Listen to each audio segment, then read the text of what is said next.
Welcome to E360 TV, the live streaming and on-demand destination for influential voices and enlightened audiences.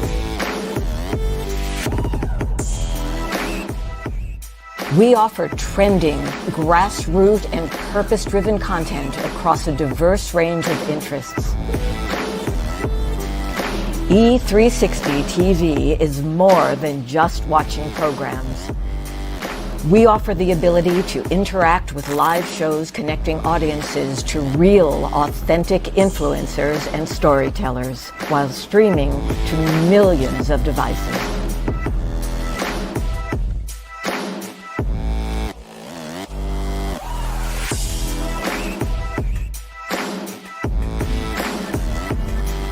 Real experiences. Raw conversations. One destination for it all. E360 TV. Hello, hello, hello. I have a question for you. Have you ever felt completely lost? You know, seeking purposeful direction that could and should propel your mission within your divine journey to that next level, but still it hasn't happened. Well, my name is Lauren Michaels Harris, and I'm the founder of P3, the Journey Series. People come to me because they're wounded. Many are scared, and even there are those who are bruised simply because they feel that they are increasingly, for whatever reason, losing their ability to dream. Now, this P3 program is not for a person who's just looking to start a business, no, but rather for those of you out there who have been on your journey and you've been navigating within your divine purpose, but you still desire to elevate to that level that you have not reached yet. If this is appealing, if this describes you, then I want to have a chat with you. I want to hear your story. So use the link below to get registered for your free seat at P3, the Journey Series. And let's get started, one story at a time. I'll see you inside. Click the link.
Good morning. Ooh. Oh my goodness. Is my face ashy? Watch the green dot up in the corner.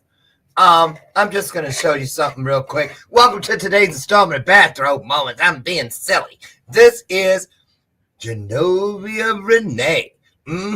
one of my Spotlight sponsors. See if I can get it right. Right there. Scan that with your handheld device. That means your cell phone. I'm very techie. Don't hate. Congratulate.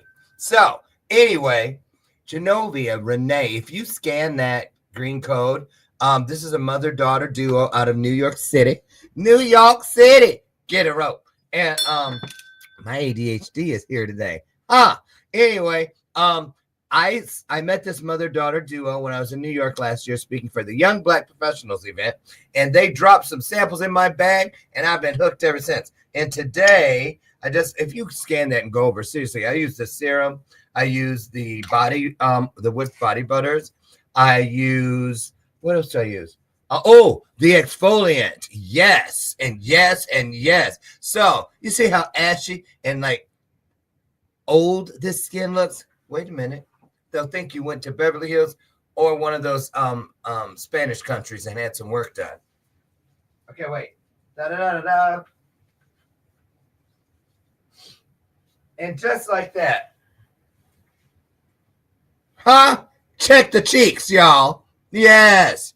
Some people pay big money for that. I get mine out of a jar. Genovia Renee, get over, scan it really, and get over there. Now I might as well get this other QR code out of the way, but it's really a flow code, not a QR code.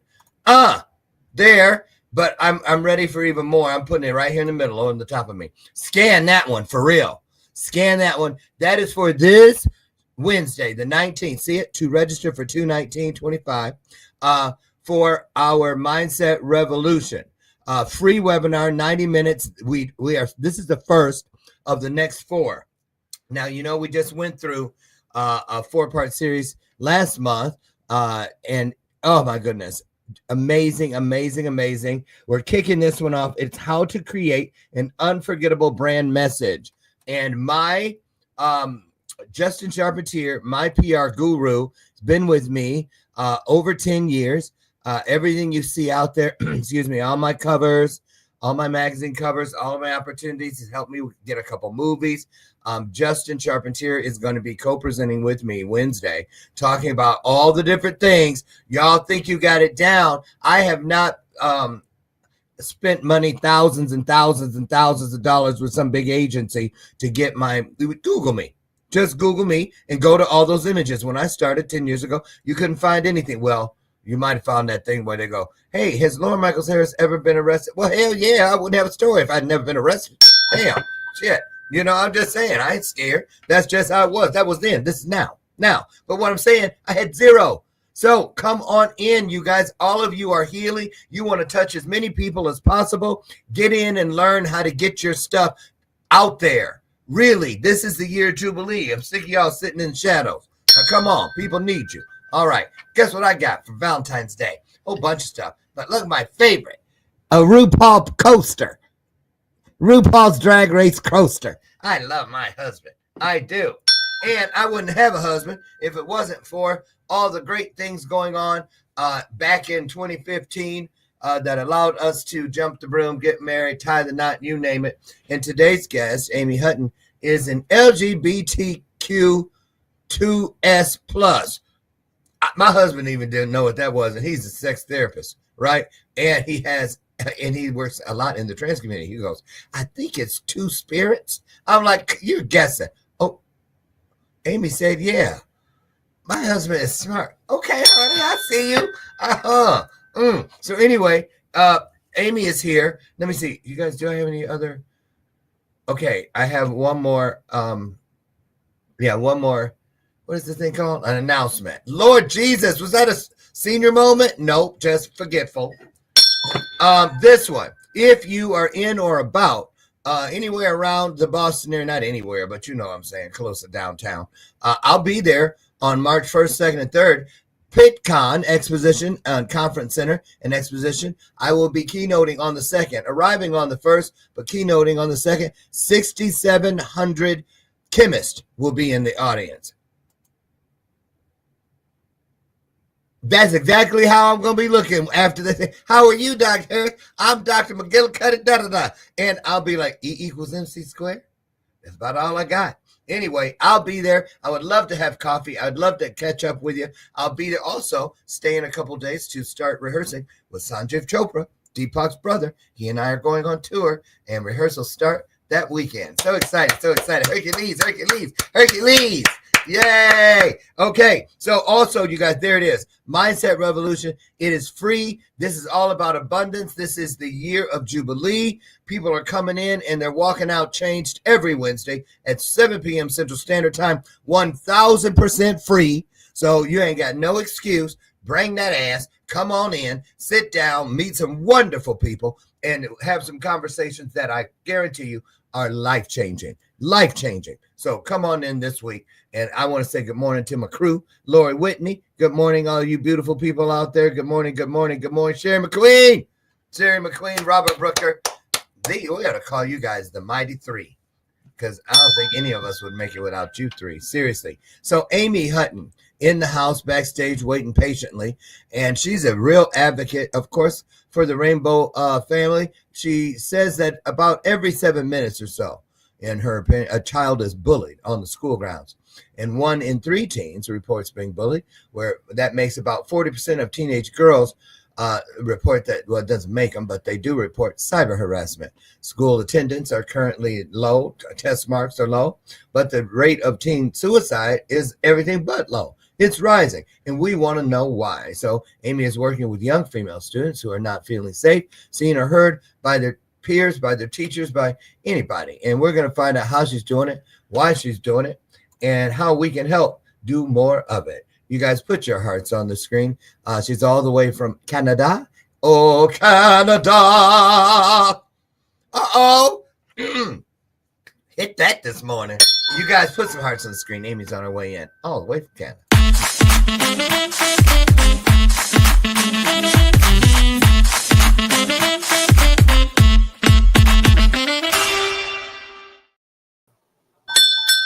Okay, good morning, good morning, good morning, good morning, good morning. How are you? I'm doing well. Good morning. Thank you for the wonderful introduction. Of course, you've earned it. You guys look up in the corner over by the other side of Amy's yellow shamrock. That orange coat up there, the other way. I know it's hard to do. It's like, it's over there. Scan it, scan it, scan it. I'm gonna check when I'm done. I'm gonna check and see if you scanned it. I'm gonna check. Let me find out. Oh, my metabolic balance. I gotta tell him, Amy. Hold on. What do you call it? Update. I didn't tell you guys Friday, but I did weigh in, and I am 7 pounds away from my goal weight of 165, and I started at 198 on January 4th. So this is it, and I have to show you today's breakfast is goat milk, yogurt, and blueberries. So, Amy. Sounds yummy. I know. I'm ready for it. I want you to take a moment, say hello to everybody. I dip out for up to a minute, and I want you to just really speak from the heart. What did you wake up with today on your spirit? What was it when you woke up? What was the first thing? Well, you know, within reason, because yeah, you're married now, so you know it's a family show. I'm just kidding, but Amy, I love it. I want to know though, really, what you woke up with on your heart today. Was a lot going on in the world. You're in Canada, but you hear about all the crap going on over here, especially with our trans community. It's just not fair. So let's let you get started, and then I'll come back in and we'll take it the rest of the way. Sound good? Sure. Okay. All you, Aime Hutton. Good morning, everyone. My name is Amy. My pronouns are she, her. And what woke up with on my heart every morning is that I'm always grateful to be in Canada, especially now. And I'm also grateful to live, work, and play on the traditional territories of the Blackfoot Confederacy, the Treaty 7 people, and the Alberta region of the Métis districts of 5 and 6. They were here before me, and I'm always grateful to be on their lands, to be here today. And what also I woke up with was the wanting to spread the message about the, let's face it, it's not all sunshines and rainbows and unicorns right now for the LGBTQ2S plus community in the United States, especially. You know, work still needs to be done, advocacy still needs to be done, and I will continue to be a self-advocate as well as an advocate for the youth and others in the LGBTQ2S plus community because it's so needed. Yeah, it is. It is. Now, I just, of course, oh, wait, I forgot. You get to come on the show when we have an LGBTQ guest. Yay! That's so cute. This is Rainbow, B-O, or Yeah. B-E-A-U if you're fancy. Get it? Mhm. Rainbow. Yes, Okay, yes. Anyway. He's Oh, cute. okay. Well, some people didn't get it when I named him. So I'm going to put him over here. Okay, let's go. First of all, I just got to get out there. When did this 2S thing? Girl, they got to remember, even the alphabet only has 26 letters. I mean, I can't keep up with it. What about I all know. LGBTQ members? I know. So the 2S stands for Two Spirit, which is the indigenous folks in the country. And the reason why they're actually I flip-flop back and forth. The 2S, a lot of people put it at the beginning and say 2S LGBTQ plus to honor the indigenous population because they were here first. And that's where that came from. And the Two Spirit people have always been here. They're actually seen in the indigenous community as wise people, as knowledge keepers, of course, as things like that, right? Oh, yeah. Yeah. So to honor them, they go first. I also learned something recently, and maybe and others may not. So many years ago, before the AIDS crisis, the acronym actually started with the G for gay. And it was GLB and possibly T at that point. As things evolved and history evolved and the AIDS crisis played itself out, the community decided to thank and honor the women, the lesbian women who looked after the gay men dying of AIDS. They put the L before the G. So that's why it's in Canada, it's 2S LGBTQ plus. In Canada, okay, because I was going to go, wait a minute. There are places in the world where it's LGBTQ and they don't have any indigenous people. Right. So why would they put it at the beginning?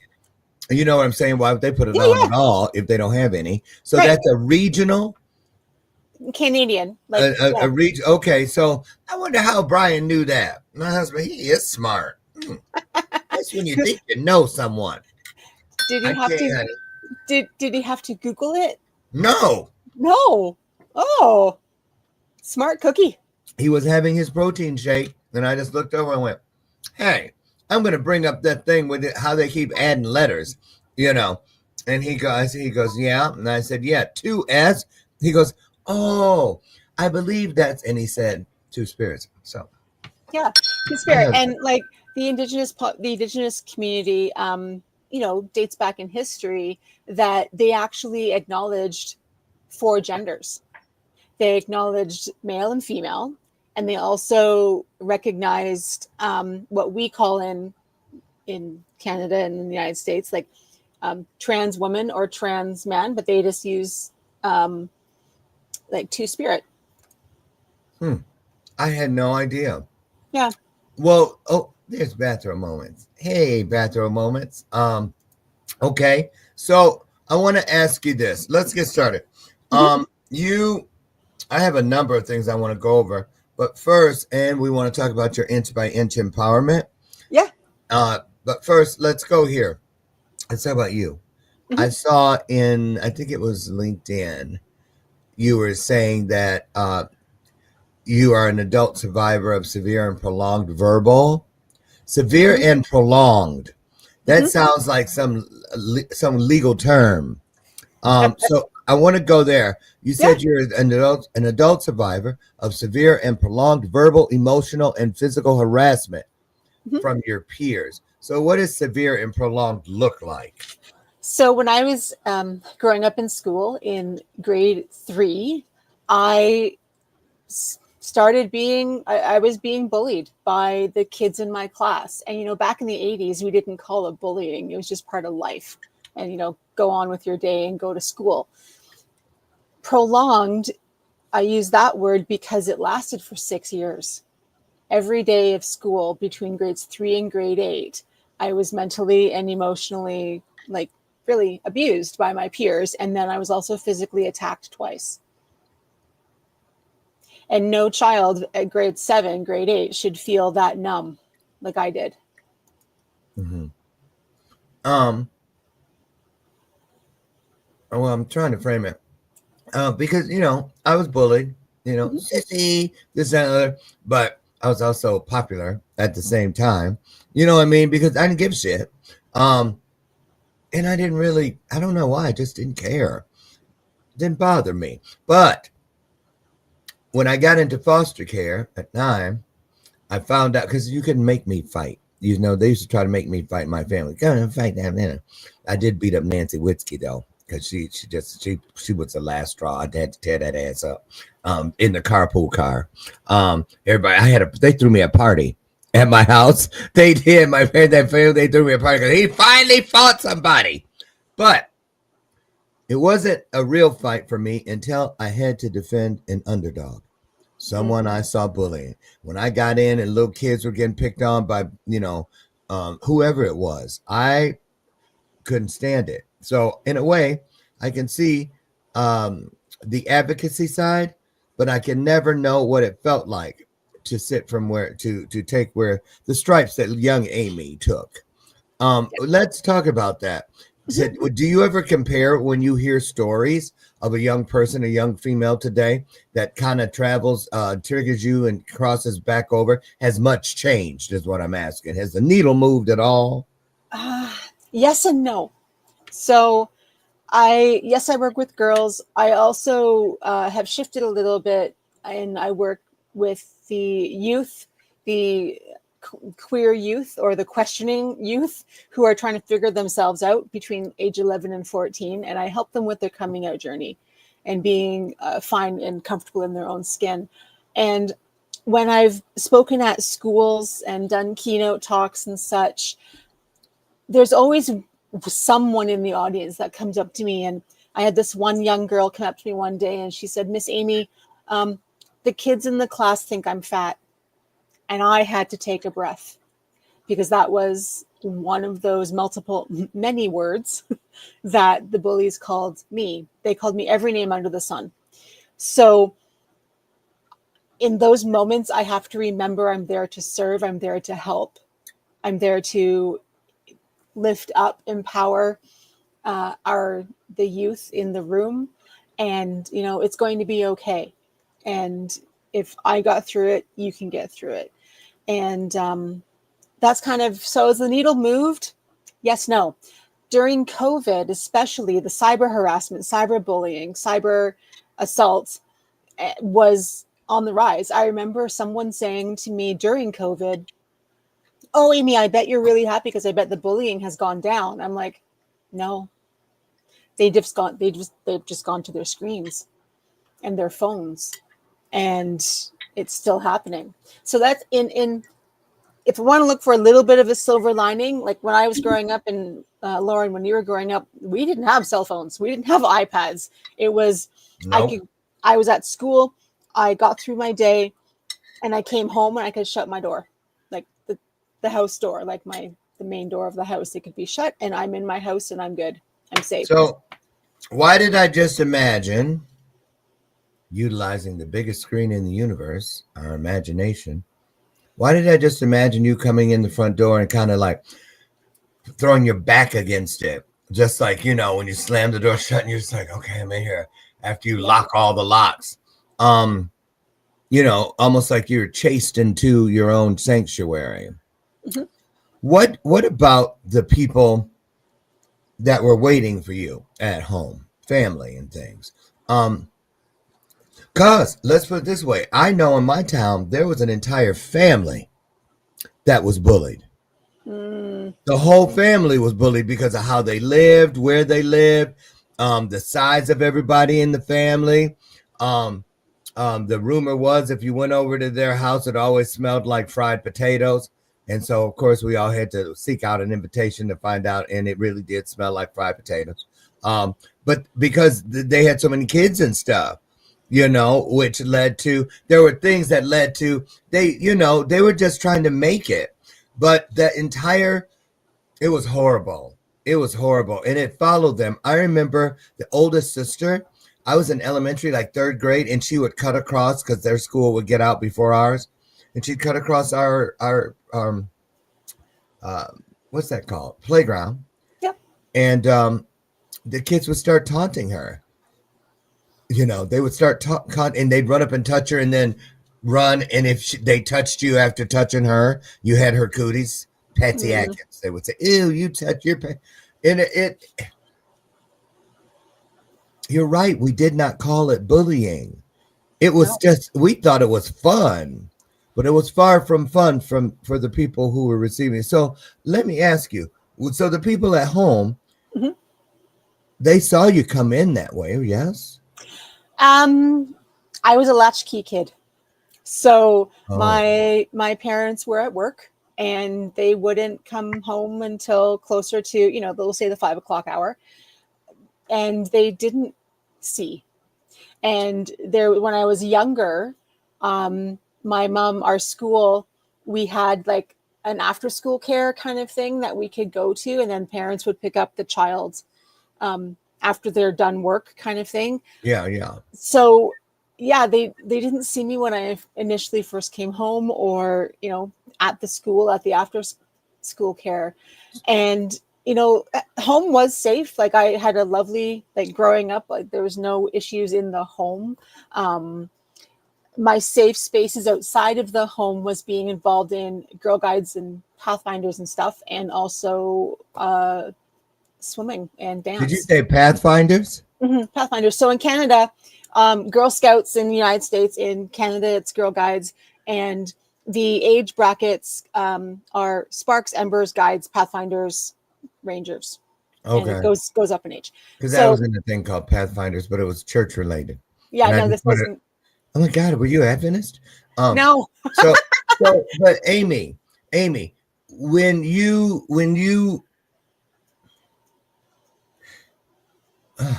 I don't even know how to ask. What was it like? None of the teachers, there was nobody that you could go to, no adult. No, there wasn't. Although like the teachers, again, in the 80s, it's different. The teachers knew, like they knew something was going on, obviously, because they saw it or they heard it, right? There was a time I remember I was in either grade 7 or grade 8, and there's a day for Girl Guides and Girl Scouts and Boy Scouts and Scouts Canada across the world called Thinking Day, and it's February 22nd. And when on that day, growing up, you could wear your uniform, your full dress uniform, to school and be proud of being a member of the World Association of Girl Guides and Girl Scouts and that kind of jazz. I wore my uniform, and I remember our class had to line up in a hallway for something, and I had to use the washroom. So I went into the washroom and I came out, and the kids just started laughing at me for whatever the reason. Take your pick. And I had enough. And you know how like trauma, like little traumas build and build and build and build and build until you blow up. Well, I had my blow up moment. And I yelled, and it's funny, I remember this to this day, even yelling at the kids in the hallway, my classmates, saying, at least I have places to go and people to see after school. I don't just hang out at the mall every day.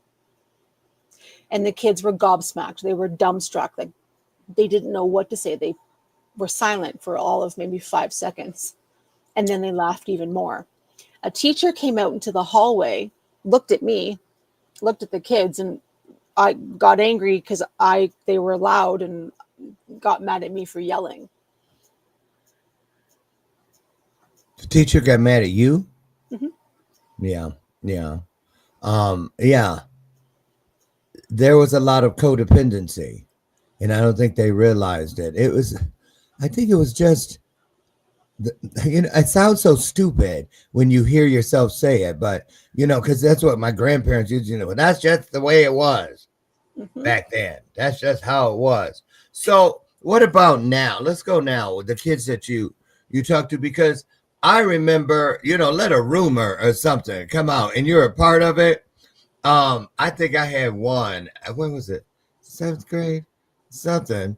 Oh God, no! I remember, and it was with our minister's son. Oh my God, I could have killed him, Patrick Douglas. Oh my God. Okay, are you ready for this one, y'all? Look. Oh, just like you said, guys, it was Pathfinders that we were in, and we went to a camporee where there's all these different people from all over the state, and other states were there, and it rained the whole time. Scott Lake was the name of the place. I'll never forget. And our shoes and stuff floated away. Right. And anyway, Patrick Douglas, his underwear, all of his underwear floated away. So he's crying. He's the minister's son. Cool. And so what do I do like a dummy? I load him a pair of my tidy whities. What does he do? He gets diarrhea. And then, wait a minute. And then he throws the underwear in the middle of the campsite when we're leaving. And the scoutmaster goes, hey, because he can see from the vehicle, you're supposed to clean up everything. What is that white thing? Way in the...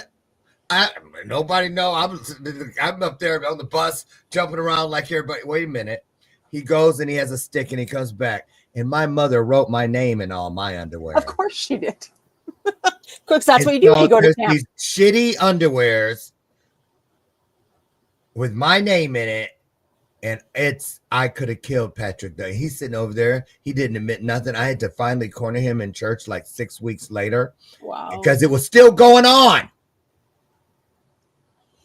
Yeah. Shitty Larry. Because I was Larry then before my first family, before I found out who I really was when she died.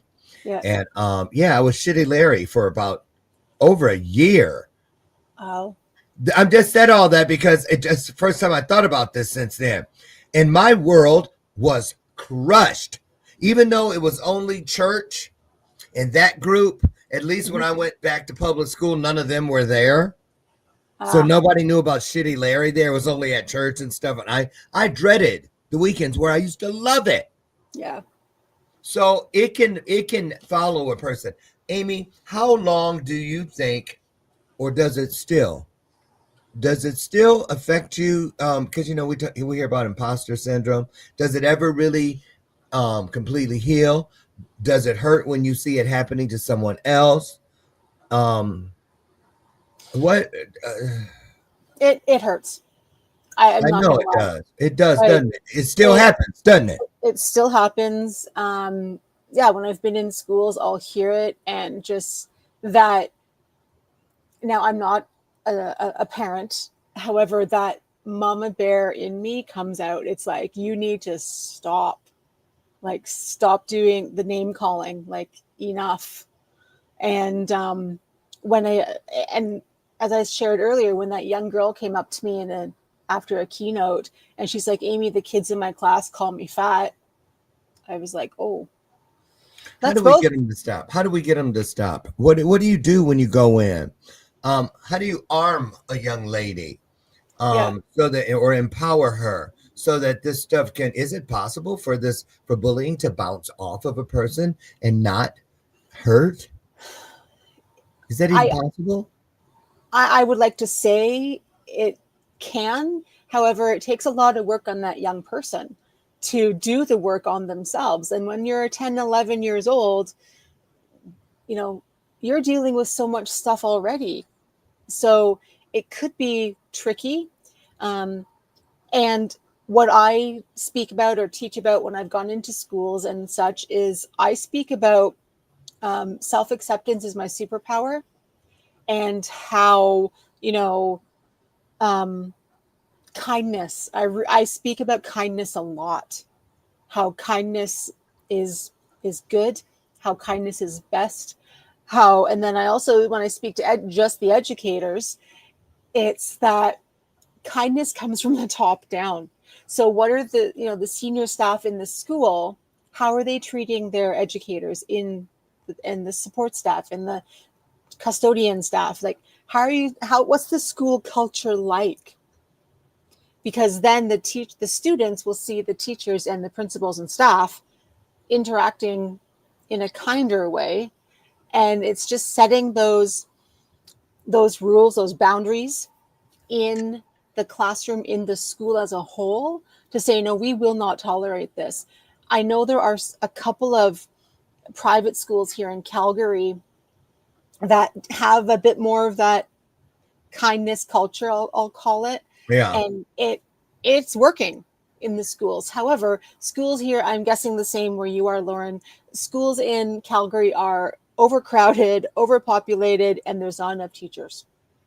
Oh yeah, So, it right? is. But So, I will say this: a lot of the schools, because I speak at a lot of schools. Well, I used to, not as much anymore, but I do. I do a thing called Operation Snowball here in the Illinois area a lot, and I'll say this, that a lot of schools do implement. They do a great job with say character building week and things like that, where they really sit down and they get to let the kids talk from an emotional level, where they can talk about how things make them feel, how things leave them feelings. And I think that's important. That we allow kids, a lot of the times they just want to be heard. And I'll say this, back in the day when I was getting bullied, you know what flipped it around for me, Amy? what? Was I made it a challenge. My grandma told me that you might like your bully. He's probably a nice guy, but how do you know some bigger kid isn't bullying him on his way home from school? Or maybe his mom has a boyfriend that doesn't like kids and he's bullying him when he gets home. How do you know? Why don't you get to know him? And sure enough, she was right. My bully had a bully. And I bet that bully had a bully. So let's talk about it. Is it contagious?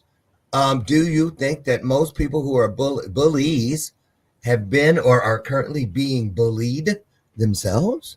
Possibly. There's also something called like the mob mentality. Like, see one, do one, be a part of one. Like, it stems from that, and it's one child sees them picking on, bullying another child, and for whatever the reason, they may think, oh yeah, I can do that too, or I want to be involved in this. Like, I can remember times where on the playground, the one time I was physically attacked, like, I had the girls come over to me, all of them in my class, and say, hey, do you like this boy so and so? I'm like, well, and I said yes, just because I didn't know. Like, I didn't The know. setup, the old setup. Yeah. And apparently they went to the boys went to this boy and did the same thing. And then they literally pushed us together, and I fell, and all I remember was hands grabbing at me.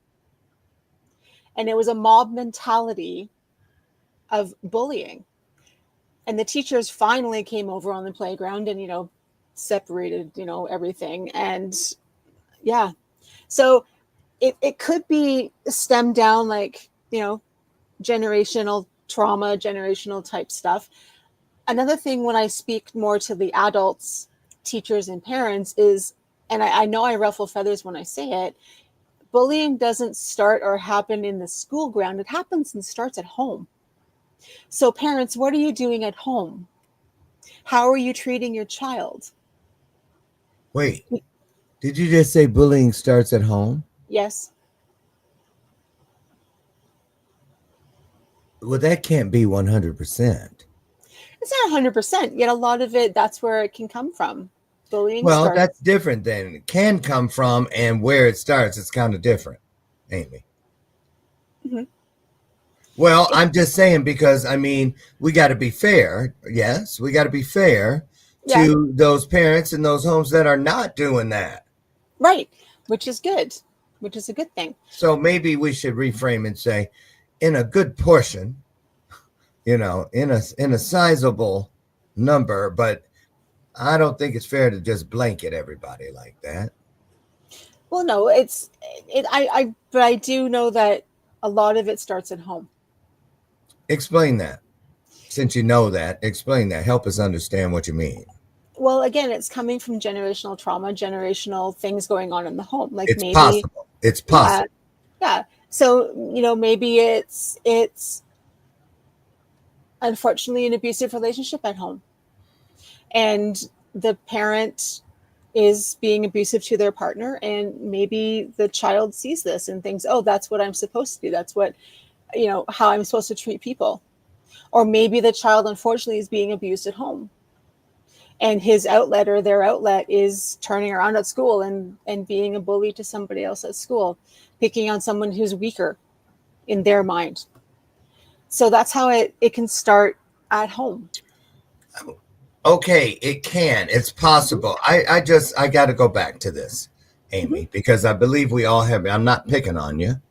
I'm not picking on you, but we all have to be careful, because for that kid that may hear somebody say that it starts at home and it's not there, they go looking for it, and it's almost like it could have the effect, in my opinion, of planting a seed that doesn't need to be planted.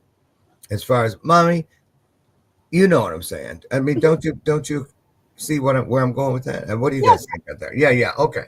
So we just want to make sure, we leave that space to give everybody an opportunity to, until proven guilty, that kind of thing. Well, because here's why, the 4 agreements and everything about principles, we can't assume. We can't assume, because it could very well be the neighbor. It could very well be the kid at the corner, right before they turn the corner to head up to where their house is. It could be, I had it, Emerson Ritchie. I met his ass as an adult back in prison. I did, but he was my bully around 5th grade. Yeah, he used to ride his bike up at the cutoff point and go back and forth. And I couldn't get to my summer camp, my day camp, because I had to go past Emerson Ritchie. And every corner I'd go to try to go around, he'd circumvent and be up there cutting me off at the pass. And then when I met him all those years later, and I was like, Emerson Ritchie, I was like, right. And I said, well, look at where we meet up. And just to say all that, I'll say this. Ended up, again, being a nice guy. He apologized. We talked extensively about why he was that way. And he said because he came from a family of boys. One of them families, we called them gritters. Always in trouble, wearing Motley Crue t-shirts, smoking in the parking lot of school. Them ones, 3rd grade, Marlboro Reds rolled up in the sleeve, that kind of 3rd grade, for real. Right, 3rd grade he had them. And so, but what I'm getting at is this. He explained to me that there was a lot of pressure on him. His dad was in prison, and that was like being a hero. Billy Jack was a big movie at the time, and he just needed a way to be seen. He that's where he stood out, when he was away from that house with all those bigger brothers picking on him and hitting him upside the head. And so he came and took it out on the little kids. Yeah. And he really was sorry about it. He even cried there one time, I remember. Yeah. I've had a couple of, through the magic of Facebook, I've had a couple of kids that I went to school with in elementary school and high school. 1 or 2 of them have actually apologized. How'd that make you feel? Did it give you closure? It did a little bit. It also helped me feel validated that they knew what they see now, what they were doing was wrong. And I see on the comments here, I can see that somebody, their name is Lori, and Lori said that, and others, they learn bullying from others. They do. That's that mob mentality, that mob learning, if you want to call it. Yeah, I agree. Peer pressure. Yep. And if you don't join in, then you might be the next victim. Yeah. Monkey see, monkey do, Lori says. Yes, absolutely right. That's absolutely right. So when you share your stories with these young women, these that you mentor and whatnot, what kind of connection? Is it the same? Because it's so different now. They grow up so fast with these devices.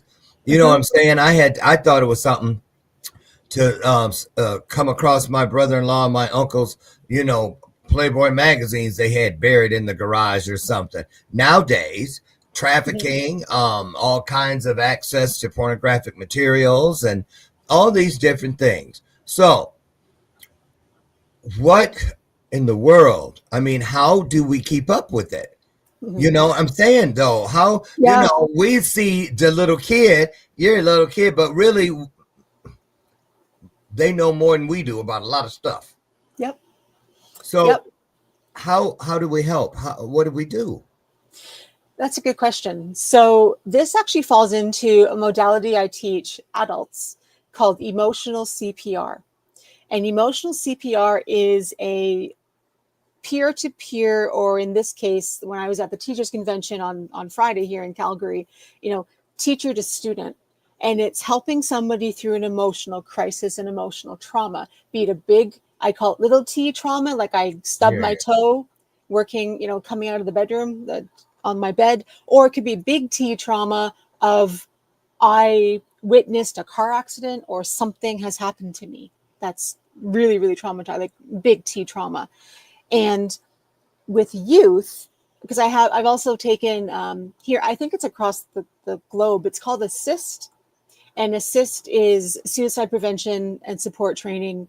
And they have one that is for adults, and they have one also for youth. And when I took the youth one, a couple things stood out to me. One of them is that children or youth choose their safe person to talk to. And it may not be mom and dad. Usually isn't. Yeah, it might be the teacher in their school, or it could be like their music teacher or their sports coach in the school, right? And the other thing I learned about youth is when we're helping them with a trauma, and the adult is the one who steers them to safety.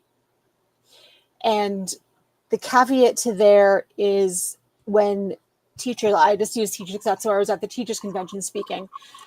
When students come to the teacher and talk about self-harm or things in that nature, the caveat is that a teacher needs to say to the student, I'm here to listen, I'm here to, support and help, and I need help. Who can I talk to in your family or somebody else that I can get help for you because I need help?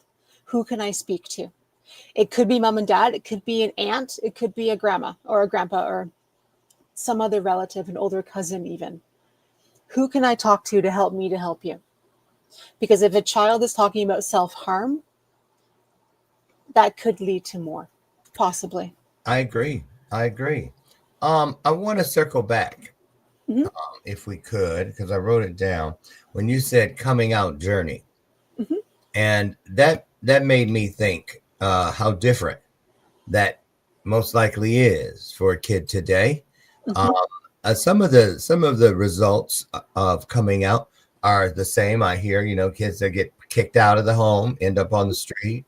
That happened back in 1980 when I graduated high school in 1980, and friends of mine came out thinking I'm safe now because I'm going to college. Then their parents cut them off.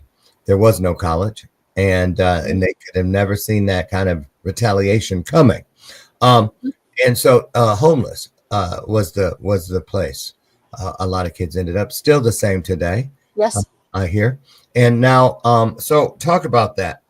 How challenging is that, especially with all of the different pronouns and associations, pan, and I can't keep up with it. Seriously, I just can't. I because I don't want to offend anybody, and I'm not trying to take a class, clearly.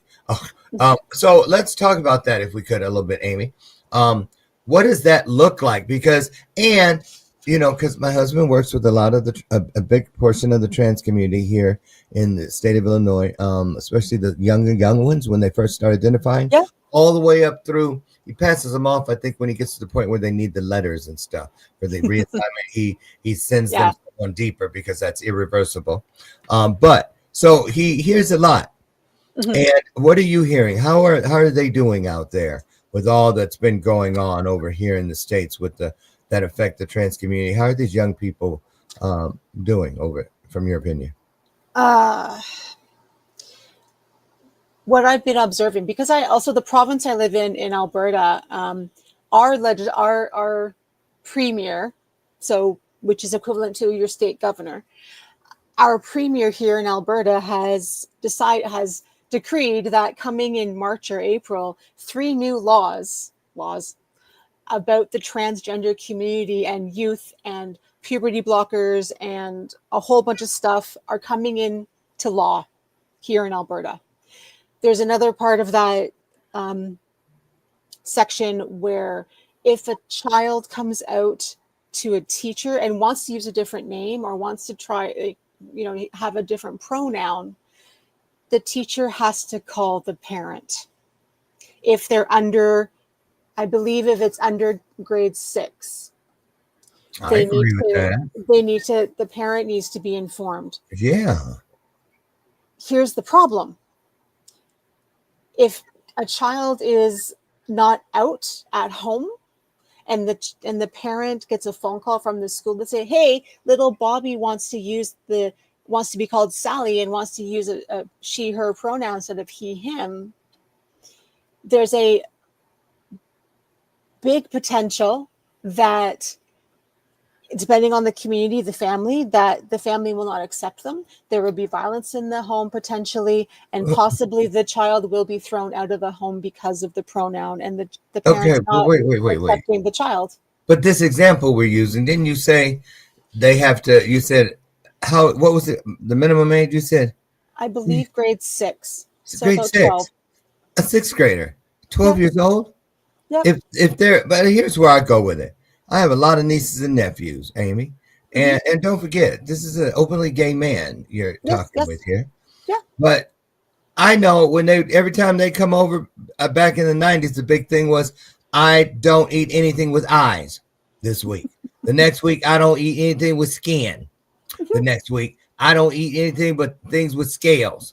The next week, I eat all vegetables. The next week. And every time they came over to eat dinner, they had a different thing that, I'm not that anymore, Uncle Lauren. I am this now. And I'm like, okay, this is kind of that. They don't know. Yeah, you know what I'm saying? And if I'm a parent and my 12-year-old or younger starts changing who says who, I'm not going to put them out. But I do need to know that's my child. Yes. And it's that fear. You asked, is it getting better or worse? Well, here in Alberta, it's not that great at all. There's some families that are even looking to move because of things with their child. And even if they are, when I have a few friends who do have youth who are, part non-binary or trans or part of the LGBTQ2S+ community, and they accept them. However, the other law that's coming into play is that puberty blockers are going to be not allowed. And puberty blockers can be switched. Like those are, right? Because don't you think, though, sometimes kids just do things because they want attention? Possibly. Or I'm going to girl, I've talked to quite a few of them, to be honest with you, at some of the LGBTQ plus drop-in centers and things like that, because they'll come up and talk about it.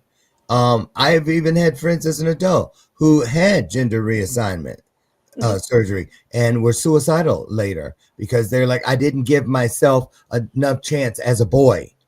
That's what my friend Janelle said. And was happy as could be. Had everything, a person, multiple homes, you know what I mean? Someone who loved her. But that was her biggest regret. And she had she went through some suicidal ideology for a while because it was irreversible. And I've never forgotten that. So I agree. Everybody should be able to be who they are. But I don't know. You also got to remember kids want to have fun. And they wanted, I would have tried everything under the sun just to, I'm an astronaut. I'm a doctor. I'm a this. I'm a that. That's a part of growing up, don't you think? It is. I know kids at that age especially are trying to figure themselves out. Yeah. And we'll say the word experiment even. Like, who am I? So what's the best thing you see? What's the happiest part of the work you do? What makes you keep coming back for more? And where you say, see, that right there. That's why I won't give up, because of you and what you've just done. What is it you see in these kids that gives you hope? That when they realize that who they are, how they act is okay, that they're going to be okay. And thinking of the emotional CPR piece, it's like they blossom and they resonate and they just come out. They get the connection with me, they get the self-empowerment, and then they realize they can get their own answers. They can do their own thing. They can resonate. They blossom open. And it's so cool to see the shift. I bet it is. And I'm so happy you do the work. Thanks for being such a great sport today. Let me put you through your paces. I do that because I try to get out what somebody else's backstage out there may be thinking, or they're going to take something said here and try to turn it into something we didn't mean. So that's why sometimes it may seem like, why is he coming at me? I'm not. I'm just making sure they understand. We get it. Yep. You know what I'm saying? We get it. We get it. And we want you to get it too, but we want to hear what's important to you as well. Your opinions and thoughts count as well. And thank you for being vulnerable today about your origin story. I know we spent a lot of time on it, but that should never go away. On the screen, Aime, tell them what this lead is right here, this disability piece. This link goes to part of my website where another portion of what I do, and I know it's controversial right now in the United States, but what I do is I help employers with their DEI hiring support, specifically around disability and the 2S LGBT community. So I help employers with their hiring supports. I help them with their documentation. I help them with training about disabilities and the plethora of disabilities that are out there. Yeah. And I do training on that. Okay, great. You guys, that's there. And then here's the regular website. And we will go ahead and drop both of these links inside your comment section here in a moment at the conclusion of today's broadcast for easy access. So, Aime Hutton, thank you. Youth empowerment coach for the LGBTQ2S plus. Okay, got it. Okay. All right, there's hope for an old guy yet. Really, thank you so much for all you do. We look forward to the next time you come back and catch us up on all things Canadian and LGBTQ too. Thank you for that. Thank you. You're welcome. Of course. You guys, listen. Meet me tomorrow morning. I'll be there, God willing, over on the front porch where together we can have another illuminated conversation. And as you leave, get out there, find an E and an R, and take everything you already are. Great to greater, bright to brighter, strong to stronger, bold to bolder, and my personal favorite, kind to kinder. Now listen, don't you dare let my screen door slam on the way out. And remember, Dr. Lauren absolutely loves you. And, well, there's just not a damn thing you can do about it. I'll see you tomorrow. Have your best day ever. See you, Aime. Thank you so much. Yeah, Bye, thank everybody. you. Bye, everyone.